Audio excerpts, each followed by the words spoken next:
अगली बड़ी खबर जो है, किसानों से अब तक 49,27,000 मीट्रिक टन धान की खरीदी। अब तक राज्य के 12,70,000 किसानों ने धान बेची है। किसानों को ऑनलाइन 10,133 करोड़ रुपए का भुगतान हो चुका है।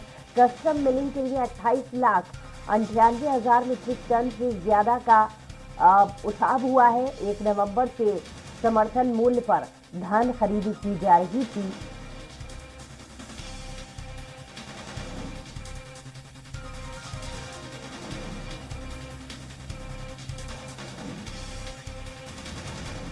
और इस पर ज्यादा जानकारी के साथ दिलीप साहू हमारे साथ लाइव लगातार जुड़े हुए हैं।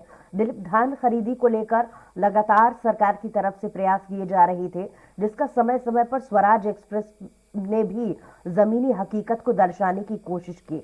क्योंकि 1 महीने का समय लगभग बीत चुका है, तो धान खरीदी की जो व्यवस्था है वो किस तरीके से देखने को मिल रही है?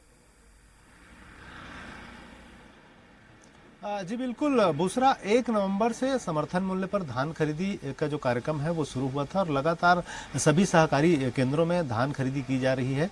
और जिस तरह से सरकार के द्वारा इस बार 1 नवंबर से धान खरीदी की शुरुआत हुई थी और इसके लिए पूरे प्रदेश भर में लगातार किसानों से धान खरीदी सुचारू रूप से किया जा सके, इसके लिए 2,594 उपार्जन केंद्र बनाए गए हैं, जहाँ पर जिन सहकारी समितियों में किसानों से धान खरीदी की जा रही है।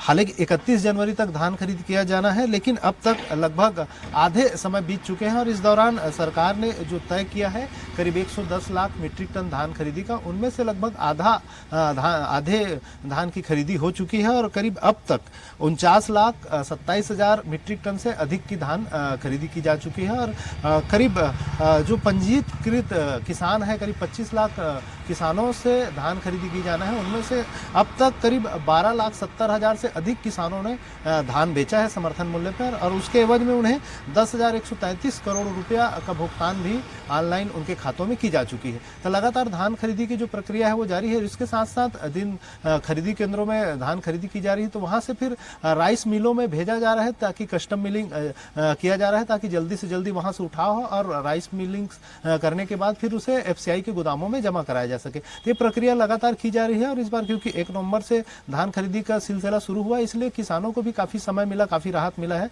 और साथ ही साथ सरकार की ओर से भी इस बार बारदाने की भी उचित व्यवस्था की गई है। आधे जो पुराने बारदाने पर धान की खरीदी की जा रही है, वहीं नए बारदाने भी समय समय पर उपलब्ध कराए जा रहे हैं। इस तरह से इस बार धान समर्थन मूल्य पर धान खरीदी का जो सिलसिला है वो अनवरत जारी है। और इस बार पिछली बार की तरह ज्यादा शिकायतें नहीं आई हैं बुसरा। पिछली बार हमने देखा था जब धान खरीदी का सिलसिला 1 दिसंबर से शुरू हुआ था तो खास करके बारदाने को लेकर एक संकट की उपस्थिति निर्मित हुई थी और कोरोना काल की वजह से जो जूट कमिश्नर से, केंद्र की सरकार की जूट कमिश्नर से जो बारदाने उपलब्ध हो पाना था राज्य सरकार को, वो नहीं हो पाई थी और इन समय में फिर पुराने बारदानों से भी खरीदी की गई।